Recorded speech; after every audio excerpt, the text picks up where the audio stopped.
Naša nova mačkica, šta je? Isti. Vidite koliko dlaku ima. Vidite tu dlaka u mačkavost. Šta se voli masit rano ujutro? Mačkica.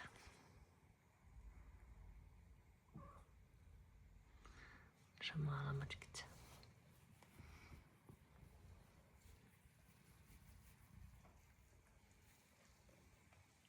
Kako se digne kao vjeverca.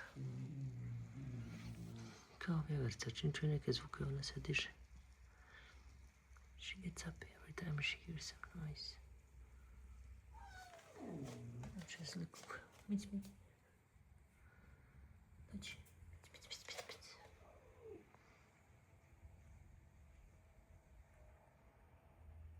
Okay, she looks like a dog.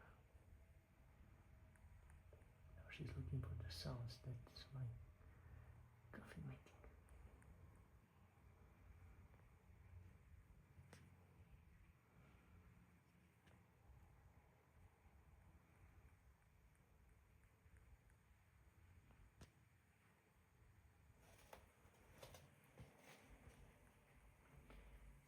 Sad se igra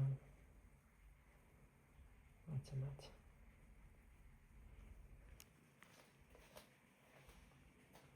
Moće li za mnom moći? Kuku, maca, kuku.